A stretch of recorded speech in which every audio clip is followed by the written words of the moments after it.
Peux-tu braver et la mort et l'enfer? La force est en Christ, la force est en Christ. Retour aux fondamentaux de la foi en Jésus-Christ de Nazareth. Jésus d'amour fait tomber tous les fers. La force est dans le sang de Christ. Je suis fort. Retour aux fondamentaux de la foi en Jésus-Christ de Nazareth, une émission d'enseignement présentée par le pasteur Chrétien Joseph. Oui, plus que vainqueur par le sang. Retour aux fondamentaux de la foi en Jésus-Christ de Nazareth, c'est tous les mercredis de 10h45 à 11h15 sur Radio Évangélique Maranatha. Peux-tu du ciel t'approcher chaque Bonne écoute à vous. jour? La force est en Christ, la force est en Christ. Soyez bénis en ce jour. Que le Seigneur vous fortifie. Que le Seigneur vous élève. Que les chaînes de la méchanceté soient brisées. Que les chaînes de l'esclavage soient démolies. Que les pardons sur vos âmes soient pulvérisés. Que toute voile sur vos consciences soit consumée. Tout embargo sur vos vies soit levé. Tous les obstacles sur vos chemins soient dispersés. Au nom puissant de Jésus. Au règne qui n'est pas le règne du Christ. Qui vous maintient en esclavage. Qui vous fait faire de surplace. Soit démoli en ce jour. Que Christ règne dans vos vies. Règne sur vos pensées. Sur vos âmes. Et sur vos esprits. Au nom puissant de Jésus. Amen. Amen. Que je veux voir avec vous ce matin. Jésus pose une question fondamentale. Qui dites-vous que je suis? Gloire à Dieu. C'est la parole prophétique qu'eux a donnée cette année, n'est-ce pas? Dans Matthieu 16, lisons à partir du verset 13. Jésus était arrivé dans le territoire de Césarée de Philippe. Demandant à ses disciples, qui dit-on que je suis? Moi, le Fils de l'homme. Que dit-on que je suis? Moi, le Fils de l'homme. Et ils répondirent, les uns disent que tu es Jean-Baptiste, les autres Élie, les autres Jérémie, et l'un des prophètes. Maintenant, et vous là? Et vous? Et vous? C'est-à-dire vous qui êtes restés avec moi tout le temps là, qui êtes dans mon cercle intérieur, que dites-vous que je suis? Là j'ai dit titre. La Bible le dit ici. Simon Pierre répondit, tu es le Christ, le Fils du Dieu vivant. Jésus reprenant la parole lui dit, tu es heureux, Simon, fils de Jonas, car ce ne sont pas la chair et le sang qui t'ont révélé cela, mais c'est mon Père qui est dans les cieux. Et moi, je te dis que tu es Pierre, que sur cette pierre je bâtirai mon église, et que les portes du séjour des morts ne prévaudront point contre elle. Je te donnerai les clés du royaume des cieux. Ce que tu diras sur la terre sera lié dans les cieux, et ce que tu diras sur la terre sera lié dans les cieux. Il recommanda aux disciples de n'en parler à personne. Qui dites-vous que je suis? Ça, c'est une question fondamentale. Dans Matthieu, Jésus est né. Tu es né d'une vierge. Pas comme le disent les autres, la vertu du Saint-Esprit. La vertu du Saint-Esprit, vas-y. Par la puissance du Saint-Esprit. Alléluia. Alléluia. Et il a grandi. À 30 ans, il il a commencé son ministère. Il a enseigné avec autorité. Mais qui est celui-là?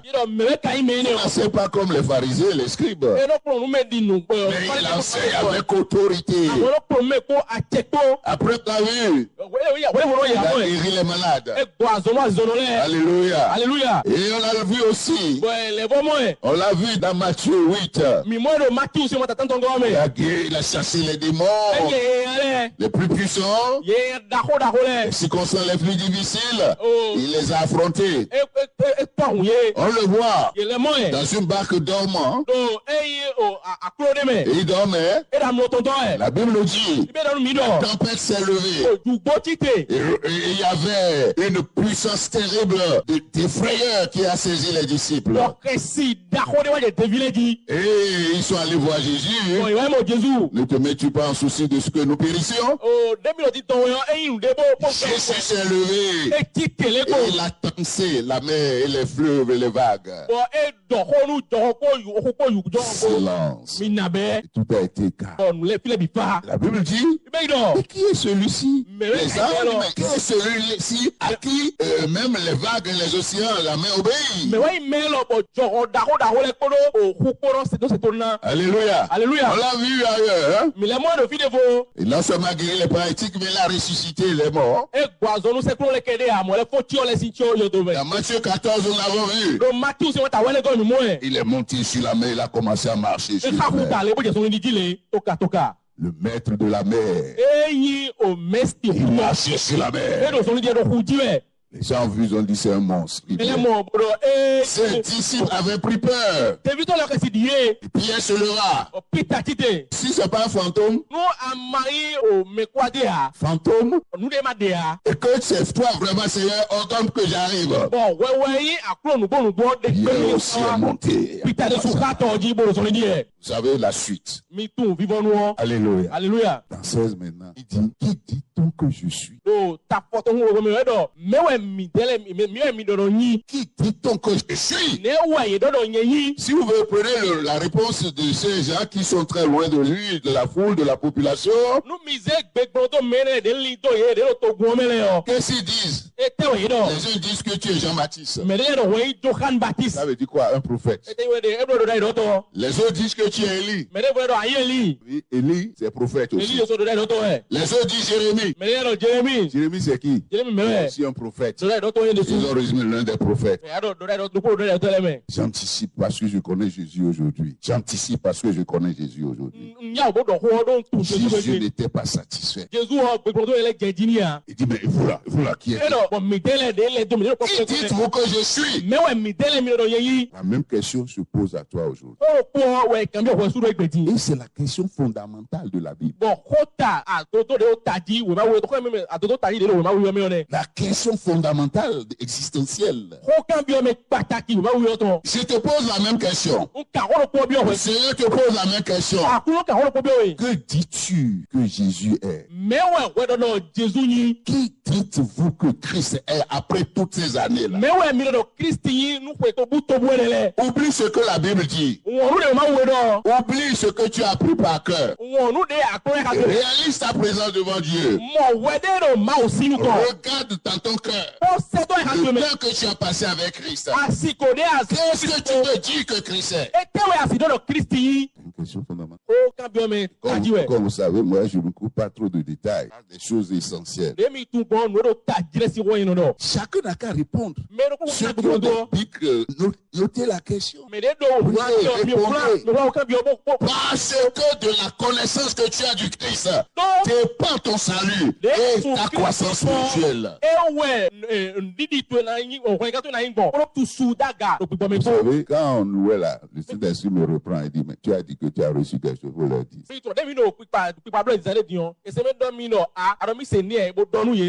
Ce que j'ai reçu est clair. La parole de Dieu est vérité. Le Saint-Esprit tapait ça en moi. La parole de Dieu est vérité. Je vous confirme. La parole de Dieu est vérité. Et après, elle est saisie par la foi. C'est pas la foi. La parole de Dieu doit être crue. Ce que nous disons est essentiel. La parole de Dieu est essentielle après l'autre. Parole est revenue en même temps et dit, l'homme ne vit pas que du pain seulement, mais de toute parole qui sort de la bouche de Dieu. Ce que je voudrais confirmer quand je finissais, et ça je l'ai écrit. L'amour, c'est le lit de la perfection. Ça veut dire quoi? Est-ce que tu veux savoir que si tu es vrai, que tu es véritablement né de nouveau, rendu parfait en Christ? Est-ce que tu aimes? Est-ce que tu as de l'amour? C'est ça le lit de la perfection. Tu montres que tu es parfait aussi. Ça, c'était l'exhortation. Mais c'est lié au message, on va revenir tout à l'heure. Qu'est-ce que tu dis que Jésus est? Vous voyez? Pourquoi j'ai fait cette? Il y en a. Celui que Jésus a guéri, qu'est-ce qu'il lui dit? Jésus est un guérisseur. Celui à qui Jésus a fait des prophéties. La femme samaritaine, par exemple. Ah, je vois que tu es un prophète. Vous aussi, n'est-ce pas? Pour beaucoup de gens, Jésus c'est un prophète. Je suis venu à l'église là.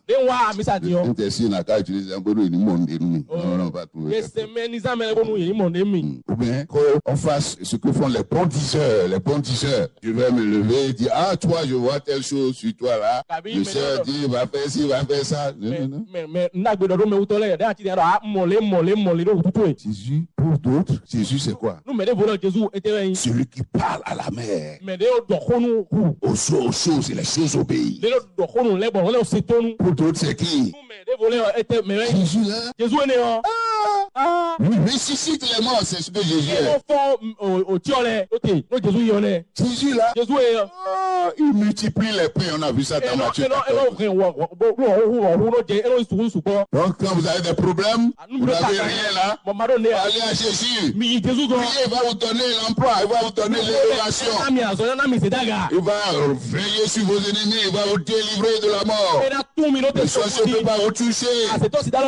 Il donne la promotion, l'élévation. Jésus fait tout ça là. Qui dites-vous que je suis? Si tu es seulement à ce niveau-là, c'est pas, tu n'es pas encore parfait. Ta connaissance. Parce que quand ils ont donné, Jésus n'est pas satisfait.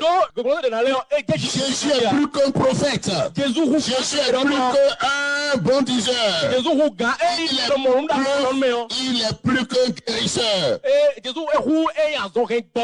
Il est plus que celui qui ressuscite. Il dit, Pierre a pris la voix. Tu es le Christ, le Fils du Dieu vivant. Cette révélation est essentielle. Comme c'est un sujet très vaste, nous ne pouvons pas finir ça maintenant. Je vais sortir une seule application. Mais ce que je peux vous dire, quand il dit je suis le Christ, le Fils de Dieu vivant, ce que ça signifie, premièrement, c'est ce que le Seigneur Jésus a commencé à lui dire. Après Jésus lui a dit, si vous lisez bien, vous allez voir. La Bible dit quoi? Dès lors, Jésus commença à faire connaître à ses disciples. Verset 28, je vous lis ça. Qu'il fallait qu'il allait à Jérusalem. Il souffrit beaucoup de la part des anciens. anciens, les principaux sacrificateurs et des scribes. Et il fut mis à mort. Il ressuscita le troisième jour. Pierre l'ayant pris à part se mit à le reprendre. Il dit, à Dieu ne plaise, Seigneur. À Dieu ne plaise, Seigneur. Cela ne t'arrivera pas, c'est ce qu'il dit. Mais Jésus se retourna dit à Pierre, arrête de moi, Satan. Tu mets en scandale. Car tes pensées ne sont pas les pensées de Dieu, mais celles des hommes. Ça veut dire quoi? Ça veut dire que Pierre n'a pas compris ce qu'il vient de dire. Tu es le Christ, le Fils du Dieu vivant. Le mot Christ veut dire loin. Ça part de la nature humaine du Christ. Sa nature humaine, son humanité. Mais Christ n'est pas que homme. Il n'est pas que fils de l'homme comme il aimait à le dire. Et il a ajouté, tu es le Christ, le Fils du Dieu vivant. Loin, le Christ veut dire quoi? Ça veut dire que tu es le Messie qui a été promis de toute éternité. La postérité de la femme écrasera la tête de ses rois. C'est lui qui est la postérité. Alléluia. Alléluia. Alléluia. Il est le Messie. Est-ce que Dieu, ça prouve qu'il est parfaitement homme. C'est pourquoi on a oui. Mais il est le Fils de Dieu aussi. Gloire à Dieu. Ce Christ qui nous a sauvés, il est le Fils de Dieu. Cette confession est essentielle. Et c'est le fondement sur lequel est bâtie l'Église. Si tu n'as pas su ce fondement, tu ne pourras jamais stable. Tu es le Christ, le Fils du Dieu vivant. Ça veut dire quoi? C'est celui qui est mort. C'est celui qui est enseveli. Et celui qui est ressuscité. Ça veut dire quoi? Le Messie là, ça veut dire quoi? Qu'est-ce que Jésus a fait pour montrer qu'il est Messie? C'est nous ça. Ma soeur, qui veut parler parmi vous là? Il n'y a personne? Vous êtes intimidé? Quand l'apôtre Pierre dit, tu es le Christ, le Fils du Dieu vivant. Je vous ai dit, le mot Christ, profite pour faire une mise en garde. Les chrétiens, beaucoup de prédicateurs, de pasteurs, mélangent Christ, Jésus, de façon interchangeable. Quand vous lisez dans la Bible, il faut faire attention. Là, on a dit Christ, c'est Christ. Et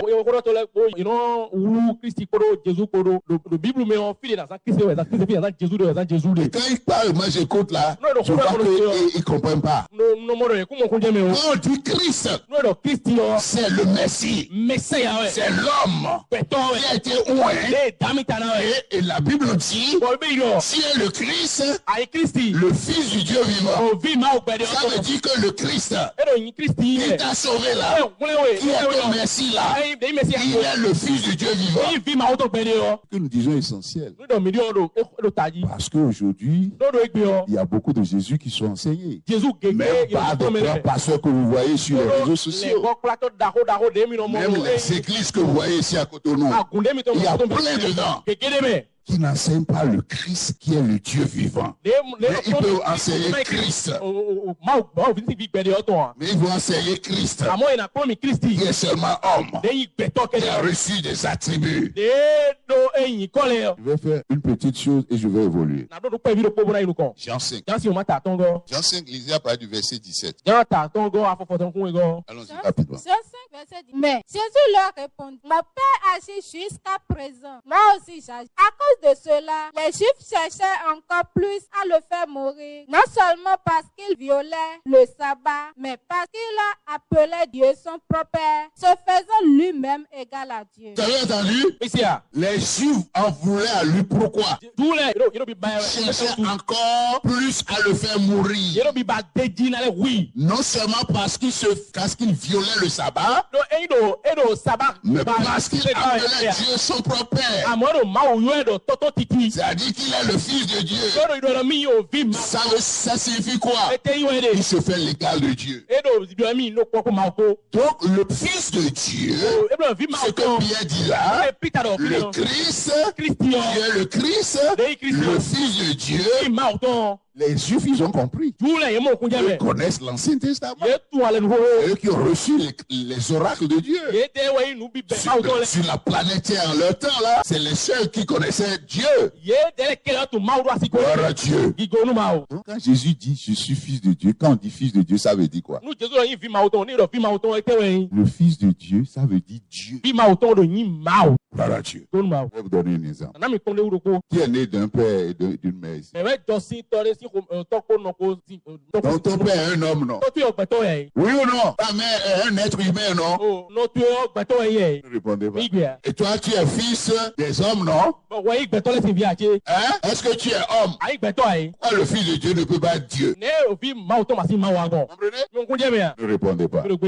Les Juifs ont compris. Quand tu dis que tu es Fils de Dieu, tu es en train de dire que tu es égal à Dieu.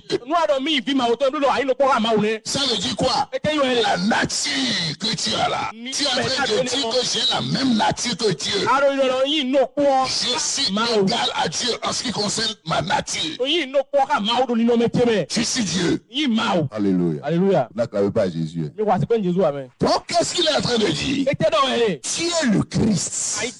Donc, homme, pour sauver les hommes. Mais le Christ que tu es là. Tu es Fils de Dieu. Ça veut dire que tu es Dieu. Qui a pris la chair.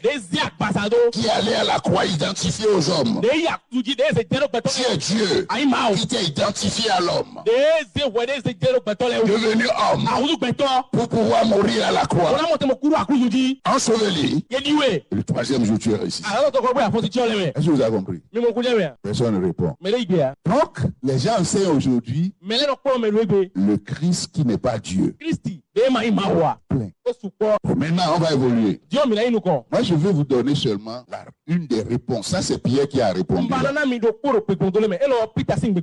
Que nous avons vu. Je ne veux pas aller très loin parce que je n'ai pas assez de temps. Allons dans Colossiens. Nous allons voir là, Colossiens, ils aiment ça. Parce que n'oubliez pas que Matthieu, c'est les évangiles. Alléluia. Alléluia. Et la révélation de Matthieu des évangiles n'est pas complète. Dans les évangiles.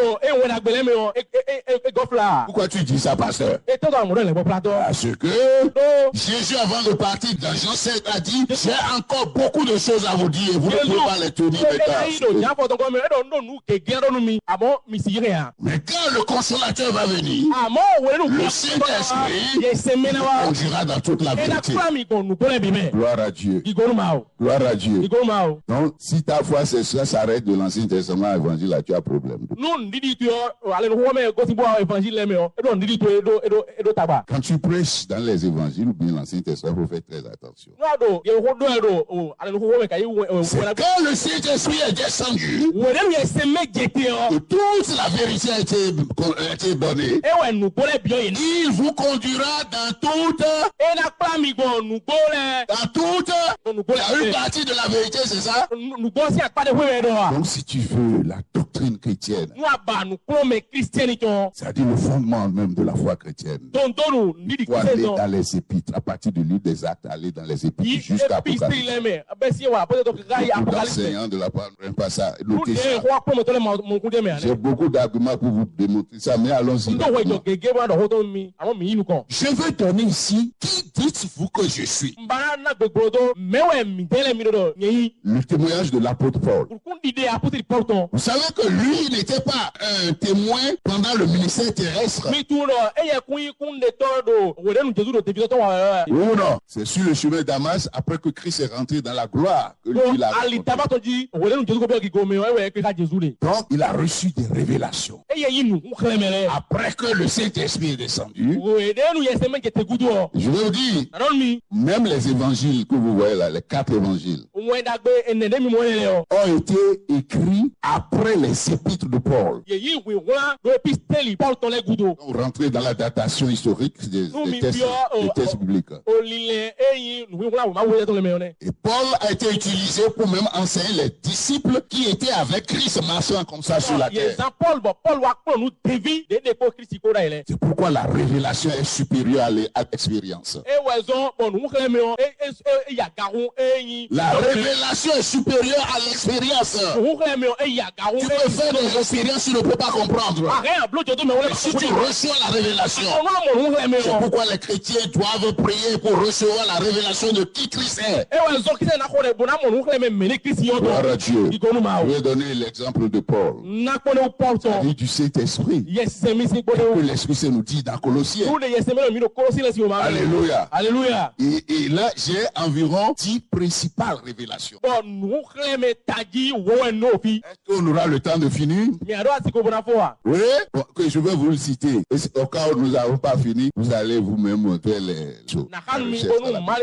C'est sûr que vous avez lu, mais on veut mettre l'accent sur ça. La première chose qui est importante de savoir, l'évangile de Jésus-Christ. Christ est mort pour le péché. Dans les Écritures, enseveli, le troisième jour, il est ressuscité. C'est ça qui signifie Christ. Merci. C'est le cœur de l'évangile. Et ce Christ-là, il est fils de Dieu.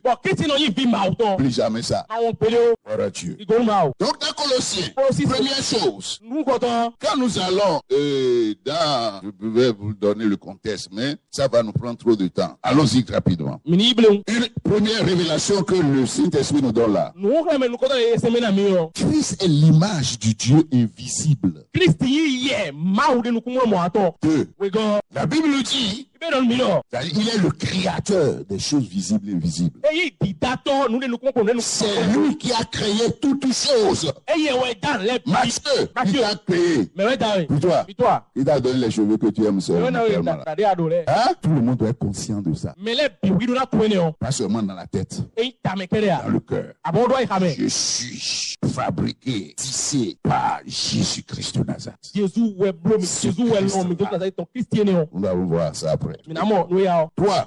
C'est Jésus, la Bible dit que toutes choses subsistent par lui. C'est cette troisième révélation. Il dit que c'est lui qui soutient toutes choses. Le soleil, la lune, les étoiles, la terre, les saisons, les arbres, les hommes, les sources que nous voyons là, les choses invisibles. C'est Jésus-Christ qui fait que toutes ces choses tiennent. Toutes ces choses subsistent par lui.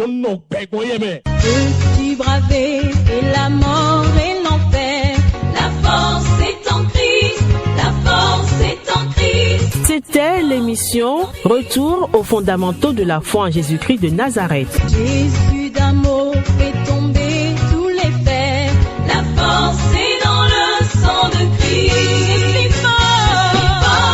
Retour aux fondamentaux de la foi en Jésus-Christ de Nazareth, une émission d'enseignement présentée par le pasteur Ketcho Joseph.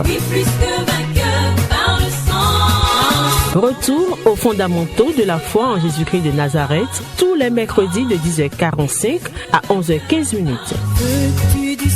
Contact du pasteur 53 53 03 84. 53 53 03 84. Que Dieu bénisse votre écoute. La force